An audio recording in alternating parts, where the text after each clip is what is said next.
Hello everyone, I am Ashish Shukla, Assistant Professor, Axis Institute of Higher Education. Today I will discuss the basics of rotation and numerical based on rotation. Okay. Last video में हम लोगों ने देखा था कि rotation matrix का derivation देखा था कि कैसे हम लोगों ने मैट्रिक्स को ड्राइव किया, रोटेशन मैट्रिक्स को। आज हम लोग देखेंगे कि उसका यूज़ कैसे करते हैं, अगर न्यूमेरिकल आएगा तो उसे कैसे सॉल्व करेंगे। ओके, सो बात करते हैं रोटेशन। रोटेशन की बात करें तो रोटेशन क्या होता है? Rotation is a process of changing the angle of an object. जो भी ऑब्जेक्ट आपको दिया जा रहा है उसका अगर एंगल हमें चेंज करना होता है, ठीक है। जैसे कि आप लोग इस पीपीटी में देख रहे हैं कि यहाँ पर क्या है, एक एक्स कोऑर्डिनेट वाई कोऑर्डिनेट है, क्लियर। अब यहाँ पर क्या है, एक ऑब्जेक्ट है, ये आपका एक रेक्टेंगल लिया हुआ है, ये एक थीटा एंगल पे मान के रखा कि एक नॉर्मल कोई एंगल नहीं ऑरिजिन पे है, ठीक। फिर हम लोगों ने क्या किया, इसको रोटेट करा दिया है, किस एंगल पे, इस पर्टिकुलर थीटा एंगल पे, क्लियर। तो यही होता हमारा रोटेशन। अब ये हम लोग कैसे करेंगे, इसके न्यूमेरिकल कैसे होंगे, ये हम लोग आज के वीडियो में देखने वाले हैं। ओके, तो ये है matrix representation of rotation matrix, ठीक है। यहाँ पे लिखा हुआ है transformed object matrix equal to original object matrix multiplication by transformation matrix for rotation. जो इसका न्यूमेरिक रिप्रेजेंटेशन है वो क्या है हमारा, x dash y dash 1 equal to x y 1 multiplication by आपका जो आपकी मैट्रिक्स है वो, क्लियर। अच्छा, एक चीज़ मैं आपको बता दूं, ये जैसे ये याद रख पाना आपके लिए मुश्किल होता है, इवन मेरे लिए भी मुश्किल था, तो हम लोग ट्रिक्स से याद करते हैं कि कैसे क्लॉकवाइज का क्या रहेगा, एंटी क्लॉकवाइज का क्या रहेगा, या पहले कॉस आता है पहले साइन आता है, ठीक है। ये आप लोगों की क्लॉकवाइज मैंने जो डेरिवेशन में बताया भी था कि क्लॉकवाइज का क्या होता है आपका मैट्रिक्स रिप्रेजेंटेशन और एंटी क्लॉकवाइज का मैट्रिक रिप्रेजेंटेशन क्या होता है। आज हम लोग एक और शॉर्टकट सीख लेंगे कि ये हम लोग याद कैसे रखें, ठीक है। आई होप कि ये सारी चीज़ें तो क्लियर है। ये मैट्रिक्स ऑलरेडी मैं डिस्कस कर चुका हूँ, इस पर बहुत ज़्यादा फोकस करने की जरूरत नहीं, बट मैं ट्रिक बता दूंगा कि आप लोग कैसे याद रखो। ओके, चलिए तो अभी ट्रिक बताते हैं हम लोग, न्यूमेरिकल बाद में सॉल्व करेंगे। ट्रिक की बात करें हम लोग, अगर हम लोग ट्रिक की बात करते हैं कि हम लोग कैसे याद रखें आपके रोटेशन मैट्रिक्स, तो हम लोग सबसे पहले तो बात करते हैं क्लॉकवाइज की, ठीक है। क्योंकि अगर क्लॉकवाइज या एंटी क्लॉक कोई भी याद कर लीजिए, अगर एक भी याद है तो आपको दूसरी आराम से आप कर सकते हो, क्योंकि आपको साइन का डिफरेंस है, बाकी तो कोई चेंजेस होते नहीं हैं। तो सबसे पहले अगर ABCD की बात करें जो हम लोगों ने बचपन से पढ़ी हुई है, ABCD में सबसे पहले C आता है, देन उसके बाद S आता है। तो C, हम लोग C से स्टार्ट कर रहे हैं, यहाँ पे C लिखा, C के बाद फिर S लिखा, और उसके बाद फिर हम लोगों ने 0। उसके बाद फिर से हम लोग क्या करेंगे, एक चीज़ याद रखना है कि अगर जो हम लोग C अगर लिखा है तो उसके हम लोग जो है, चाहे वो रो में हो चाहे कॉलम में, C नहीं होना चाहिए, ठीक है। तो उसका अपोजिट लिखेंगे S। तो यहाँ पे S लिखा है तो यहाँ पर लिख देंगे C, और ये हो जाएगा 0 हमारा, ये हमारा क्या हो जाएगा 0, और ये हमारा 0, और ये हमारा क्या हो जाएगा 1। ओके, अब बात करते हैं C का मतलब क्या है, cos थीटा। S का मतलब क्या हो गया, sin थीटा। फिर यहाँ पे भी S फॉर sin थीटा और C फॉर cos थीटा। और साइन की बात कर लें कि अगर क्लॉकवाइज देखेंगे, क्योंकि बाय डिफॉल्ट क्या होता है कि हम लोग अगर जैसे क्वेश्चन में नहीं दिया है कि इसको रोटेट कराना है क्लॉकवाइज एंटी क्लॉकवाइज, अगर मेंशन नहीं है तो हम लोग उसको बाय डिफॉल्ट क्लॉकवाइज करते हैं, सॉरी एंटी क्लॉकवाइज करते हैं, क्लियर। उसके लिए हम लोग को कोई सोचना नहीं, क्योंकि बाय डिफॉल्ट हम लोग क्या करता है, अगर आपको याद हो कि जो एक्सेस होती थी हम लोगों की, ठीक है, एक्स एक्सिस वाई एक्सेस, ये पूरा जो कोऑर्डिनेट सिस्टम था, हम लोगों ने जो स्टार्ट किया ये 0, 90, 180, 270 और 360, ठीक है। तो हम लोग यहाँ से चलते थे, अगर आप लोगों को अगर इनिशियल याद हो, ठीक है, हम लोग जो आप चाहे प्रोटेक्टर की बात कर लो, ठीक है, तो आप लोग प्रोटेक्टर और एक और था मुझे याद नहीं है, ठीक है। तो हम लोग उससे जब हम लोग एंगल मेजर करते थे तो हम लोग का वहाँ पे 0 यहाँ पर होता था, ठीक है, और यहाँ पर 180 हुआ करता था। फिर अगर हमें मोर देन देखना होता तो हम लोग उसको नीचे घुमा कर करते थे, क्लियर। तो ये एंटी क्लॉकवाइज चलता है। तो इफ अगर क्वेश्चन में नहीं दिया होगा तो वो एंटी क्लॉकवाइज रोटेशन होगा, ठीक है। तो क्लॉकवाइज रोटेशन के लिए हमने क्या बताया, सबसे पहले क्लॉकवाइज के लिए हम लोग क्या कर देंगे, ये ऊपर वाला जो फर्स्ट रो है वहाँ पे हम लोग साइन यूज करेंगे, ठीक है, माइनस साइन। और अगर हम लोग क्लॉकवाइज की बात कर लेंगे तो यहाँ पर क्या कर देंगे, कॉस थीटा साइन थीटा 0 और minus of sine theta cos theta और 0 और 0 0 1। ये हमारा क्या हो जाएगा, क्योंकि हमने ये माइनस यहाँ पे लगाया, इसका मतलब कोई चेंज यहाँ पे भी कर देते हैं, क्या, anti clockwise, anti clock wise. इसको हम लोग काउंटर क्लॉकवाइज भी बोलते हैं, काउंटर क्लॉक वाइज। ओके, सो काउंटर क्लॉकवाइज बोलते हैं, एंटी क्लॉकवाइज बोलते हैं, कुछ भी बोलते हैं, तो आपको दोनों में से एक ही मतलब है। इसका मतलब है कि हम लोग क्लॉक के चलने की अपोजिट डायरेक्शन पे इसको रोटेट कराना।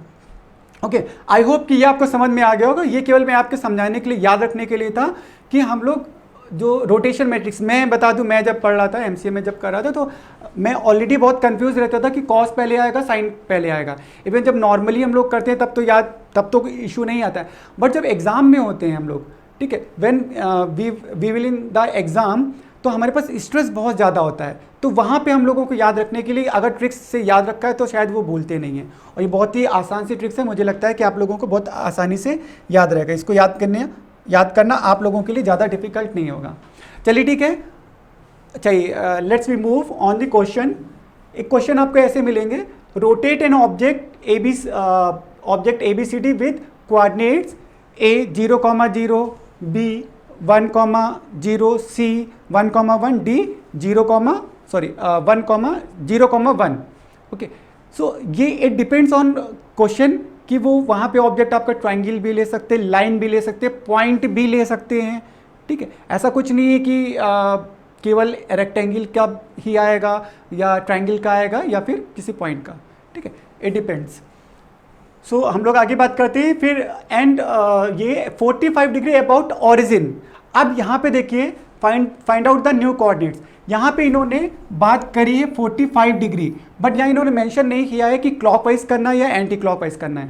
मैंने बताया था, अगर आपको नहीं, क्वेश्चन में ही मेंशन नहीं करते करेक्टली, प्रॉपर मेंशन नहीं किया गया है कि आपको रोटेट कराना है क्लॉकवाइज और एंटी क्लॉकवाइज, तो हम लोग by default anti clockwise rotation perform करेंगे, क्योंकि बाय डिफॉल्ट हम लोग ऐसे ही तो मूव करते हैं। ओके, चलिए तो हम लोग सॉल्यूशन स्टार्ट करते हैं। सॉल्यूशन में सबसे पहले, कभी भी मैथ्स के जैसे चूंकि न्यूमेरिकल होते हैं वो मैथ बेस्ड होते हैं, तो मैथ में हम लोगों ने पढ़ा था कि जो सबसे पहले जो गिवन वैल्यूज़ होती है पहले हम लोग उनको लिख देते हैं, देन उसके बाद फिर हमें जो पता है फॉर्मूले उनको यूज़ करते हैं और उन पे वैल्यूज़ पुट करते हैं, और देन फिर फाइनली जो भी हमें कैलकुलेशन परफॉर्म करनी, कैलकुलेशन परफॉर्म करके आंसर मेंशन कर देते हैं। एग्जैक्टली वही प्रोसेस यहाँ पर हम लोग फॉलो करेंगे। तो गिवन वैल्यूज़ हैं, ठीक है, गिवन वैल्यूज़ में हमें जो एक्स कोऑर्डिनेट, वाई कोऑर्डिनेट्स हैं, हम लोग इनकी जगह यहाँ पे दो चीज़ें हैं। यहाँ पे हमें एक तो ओरिजिनल ऑब्जेक्ट मैट्रिक्स, आपको अगर ये याद है, यहाँ पे हमें क्या चाहिए, इस पर्टिकुलर अगर फॉर्मूले की बात करें मैट्रिक्स रिप्रेजेंटेशन की, तो हमें ये ओरिजिनल ऑब्जेक्ट मैट्रिक्स चाहिए, और यहाँ पर हमें ट्रांसफॉर्मेशन मैट्रिक्स फॉर रोटेशन, तो ये तो फिक्स्ड है। ठीक है, ये हमें जो भी कोऑर्डिनेट देंगे ऑब्जेक्ट के वो उससे मिलेगी। तो हम लोग चाहे वो एक्स और वाई के फॉर्म में लिखे या डायरेक्टली हम लोग यहाँ पर लिख सकते हो ओरिजिनल ऑब्जेक्ट मैट्रिक्स। ओके, सो आप कुछ भी करेंगे, मतलब आप लोग ऐसे भी कर सकते हो कि आपने लिखा x1 इक्वल टू, ये आपका x1, y1 है, ये x2, y2, x3, y3 और x4, y4। तो x1 की वैल्यू 0, y1 की वैल्यू 0, फिर हम लोग बात करेंगे x2 की वैल्यू 1 और y2 की वैल्यू 0। फिर x3 की अगर बात कर लें हम लोग यहाँ से, तो यहाँ पे क्या हो जाएगा, 1 हो जाएगी, और y3 की वैल्यू कितनी हो जाएगी, 1। और यहाँ पे अगर बात करें x4 की, तो ये वैल्यू 0 है और y4 की वैल्यू कितनी आ जाएगी, 1। ठीक, तो हम लोग इस फॉर्म में भी अगर चाहो आप लिख सकते हो। अगर आपको ऐसा नहीं चाहिए तो आप ऐसे लिख सकते हो, ओरिजिनल ऑब्जेक्ट मैट्रिक्स, ये आपकी क्या हो जाएगी, यही same points x1, y1, x2, y2, x3, y3, x4, y4, ये क्या हो जाएगा आपका 0, 0, 1, 1, 0, 1, 1, 1, 1 और 0, 1, 1। ठीक, तो आप चाहो तो इस फॉर्म में लिख दो या इस फॉर्म में लिख दो, बोथ आर करेक्ट। क्लियर, इससे पता चल रहा है कि हमने ये पॉइंट्स यहाँ पर लिख लिए हैं। ठीक, इनमें से आपको जो भी लिखना है वो आप लिख सकते हो। ठीक है, तो ये दो चीज़ें गिवन थी हमें। देन उसके बाद हम लोगों को क्या मिला हुआ था, यहाँ पे एंगल मिला हुआ था, थीटा मिला था। तो हम लोग यहाँ पे थीटा की वैल्यू लिख देते हैं। थीटा इक्वल टू कितना है, 45 डिग्री। क्योंकि मेंशन नहीं है इन्होंने क्लॉकवाइज करना है एंटी क्लॉकवाइज, तो बाय डिफॉल्ट हम लोग एंटी क्लॉकवाइज करेंगे। ठीक है, एंटी क्लॉकवाइज। आप लोग चाहो तो यहाँ पे वैल्यू भी पुट कर सकते हो। ठीक है, आप डायरेक्ट लिख लीजिए, क्योंकि हमें कॉस थीटा और साइन थीटा की वैल्यू यूज करनी पड़ेगी। कॉस 45 इक्वल टू क्या होता है, 1/√2, और साइन 45 की वैल्यू भी कितनी होती है, 1/√2।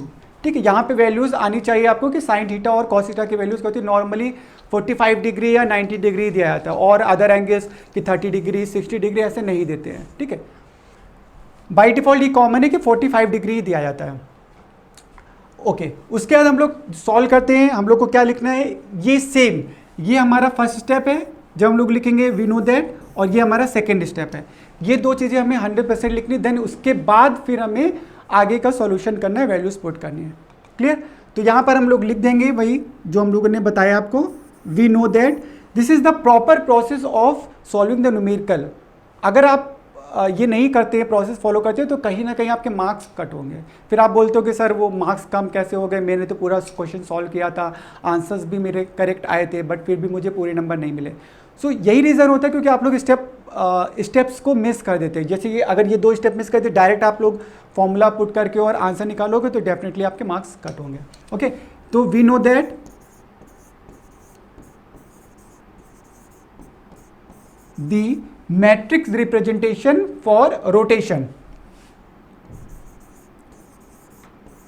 मैट्रिक्स रिप्रेजेंटेशन फॉर रोटेशन क्या होता है,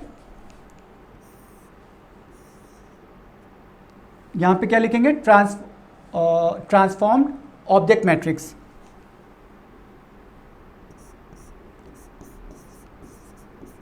ट्रांसफॉर्म्ड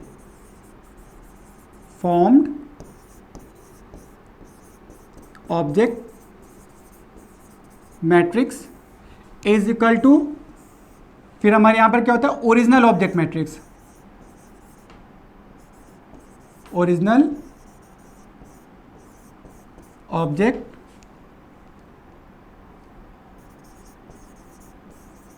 मैट्रिक्स मल्टीप्लाई बाय, यहां पर हम लोग को क्या लिखना है, रोटेशन मैट्रिक्स। तो यहां पर क्या लिखेंगे, रोटेशन मैट्रिक्स एंटी क्लॉकवाइज के लिए। ठीक है,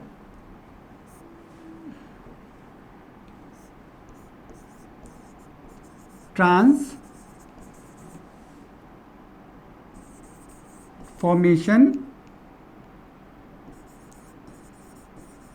मैट्रिक्स फॉर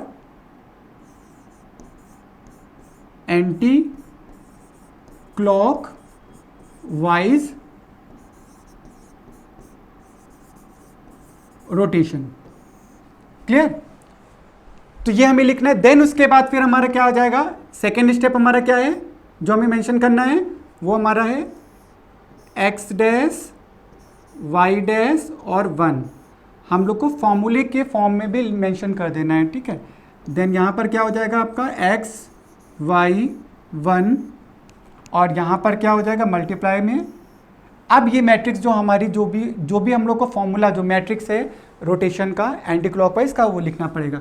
क्या था हमारा, c पहले आया था ना, तो कॉस थीटा साइन थीटा और 0, फिर यहाँ पे minus sine theta cos theta और ये 0 और 0 0 1।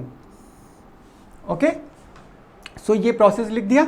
अब हम लोग क्या करने वाले हैं, यहाँ पे ये ऑब्जेक्ट मैट्रिक्स जो हम लोगों ने ये निकाली है, ये यहाँ पर पुट कर देंगे, और यहाँ पर जो है cos 45 और sin 45 की वैल्यूज पुट कर देंगे, फिर मल्टीप्लाई करेंगे और आंसर निकालेंगे।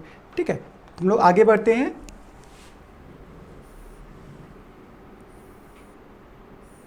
यहाँ पे लिख देंगे x डैश y डैश और 1 इज इक्वल टू, क्लियर, यहाँ पर क्या हो जाएगा हमारा जो हमारी ऑब्जेक्ट मैट्रिक्स थी क्या थी, 0 0 1 1 0 1 1 1 1 और 0 1 1। अब यहाँ पर हम लोग मैट्रिक्स लिख चुके हैं, उनकी वैल्यूज पुट कर देते हैं, मतलब थीटा की वैल्यू लिख देते हैं। यहाँ पर हमारा क्या आ जाएगा, सबकी वैल्यू 1/√2 हो जाएगी, 1/√2 1/√2, और यहाँ पर कितना हो जाएगा हमारा 0। यहाँ पर क्या हो जाएगा -1/√2, और यहाँ पर क्या हो जाएगा 1/√2, और यहाँ पे क्या हो जाएगा 0, और ये 0 0 और ये 1। ओके, नाउ अब हम लोग क्या करना है, हम लोगों को रो को कॉलम में मल्टीप्लाई करना है और आंसर लिखना है। अगर हम फर्स्ट रो से फर्स्ट कॉलम को मल्टीप्लाई करने वाले हैं तो हमारा क्या आ जाएगा 0। फिर फर्स्ट रो को सेकेंड कॉलम से मल्टीप्लाई करेंगे तब भी हमारा कितना आएगा 0, और फर्स्ट रो को जब हम थर्ड कॉलम से मल्टीप्लाई करेंगे तो हमारा कितना आ जाएगा 1। इवन मैंने ये पहले भी बताया था, फर्स्ट क्लास में बताया था कि थर्ड वाला तो हम लोग चूंकि यहाँ पर देखो x और y निकाल लें, 1 तो है ही ऑलरेडी, तो यहाँ पे हमें 1 वाला तो कैलकुलेट करने की जरूरत नहीं है, हम लोग केवल 2 को ही कैलकुलेट करते हैं। ठीक है, थर्ड ऑटोमेटिकली वो 1 ही आए, कैलकुलेट करेंगे तब भी, नहीं कैलकुलेट करेंगे तब भी। फिर ये सेकेंड रो को हम लोग फर्स्ट कॉलम से मल्टीप्लाई करते हैं तो क्या मिलेगा हमें, ये 1 का मल्टीप्लाई इसमें हो जाएगा तो 1/√2 मिल जाएगा, 1/√2। फिर फर्स्ट सेकेंड रो को सेकेंड कॉलम से मल्टीप्लाई करेंगे तो हमें क्या मिलने वाला है 1/√2, और ये तो 1 है ही हमारा। उसके थर्ड की बात करें, थर्ड रो आया फर्स्ट कॉलम, इसको जब इससे मल्टीप्लाई 1/√2, इसको इससे मल्टीप्लाई करेंगे -1/√2, तो 1/√2 माइनस का 1/√2 दोनों आपस में मिलकर कैंसिल हो जाएंगे, तो ये आ जाएगा यहाँ पर 0। फिर हम लोग क्या करेंगे, फिर इसको थर्ड रो को सेकेंड कॉलम से मल्टीप्लाई करेंगे तो यहाँ पर क्या आ जाएगा 1/√2 प्लस 1/√2 इक्वल टू 2/√2 आ जाएगा। आप कहेंगे सर इसको हम लोग कैलकुलेट करके √2 भी लिख सकते हैं, डेफिनेटली आप लिख सकते हो, बट हम लोग जब एक सीरीज में चले होते, सीक्वेंस में चल रहे होते, जैसे यहाँ पे डिवाइड में है √2, तो हम लोग इसको ऐसे रहने देते हैं, अभी इसको सॉल्व करने की रिक्वायरमेंट नहीं है। अगर मैं बोला जाएगा तो हम लोग करेंगे, अदरवाइज सिंप्लीफाई करने की कोई रिक्वायरमेंट नहीं है। ओके, ये आ गया 1। नाउ फिर हम लोग क्या करेंगे, फोर्थ रो को फर्स्ट कॉलम से मल्टीप्लाई करेंगे तो क्या आ जाएगा हमारा 0 से मल्टीप्लाई हुआ 0, इसका मल्टीप्लाई माइनस और इसका मल्टीप्लाई 0, तो ये आ जाएगा माइनस का 1/√2, माइनस 1/√2। उसके बाद फिर हम फोर्थ रो को सेकेंड कॉलम से मल्टीप्लाई करेंगे तो ये हमारा 0 आ जाएगा, इसको जब इससे मल्टीप्लाई करेंगे तो ये भी हमारा क्या हो जाएगा 1/√2, और ये वैल्यू हमारी कितनी हो जाएगी, ये तो 1 है ही हमारी। तो ये हमारे क्या हो गए, फाइनल कोऑर्डिनेट्स हो गए हैं। तो हमारा आंसर यहाँ पे भी खत्म हो सकता है, इट डिपेंड्स कि क्वेश्चन में दिया क्या था। क्वेश्चन में दिया था find out the new coordinates, अगर उन्होंने बोला होता find out the transformation matrix after rotation तो हम लोग यहीं पर आंसर को फिनिश कर सकते थे, बट उन्होंने बोला था find out the new coordinates, तो हम लोग न्यू कोऑर्डिनेट्स की बात करेंगे तो हम लोग यहाँ पे लिख देंगे न्यू कोऑर्डिनेट्स कैसे, ये हमारा x dash y dash x1 dash y1 dash ऐसे करके सारे के सारे हमारे निकल आएंगे। ठीक है, तो हम लोग पॉइंट्स की बात करें तो हम लोग लिख देंगे ए हमारा ये क्या है 0,0, ए डैश 0,0, उन्होंने object A B C D दिया था, हम लोगों ने A dash B dash C dash D dash कर दिया। ठीक है, उसके बाद बी की बात कर ले तो 1/√2 कॉमा 1/√2, और सी डैश की बात कर ले हम लोग, ये सी लिखा हुआ है 0,2/√2, और अगर डी डैश की बात कर लेंगे हम लोग तो ये हमारा क्या हो जाएगा -1/√2 कॉमा 1/√2। अब ये हमारा फाइनल आंसर हो गया है।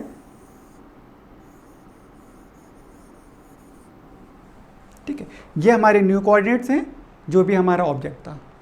ओके, आई होप कि आपको ये जो रोटेशन का मैंने आपसे न्यूमेरिकल डिस्कस किया है और रोटेशन का जो आपसे क्लॉकवाइज एंटी क्लॉकवाइज का जो बताया, आई थिंक ये आप लोगों को क्लियर होगा। तो ठीक है, थैंक यू।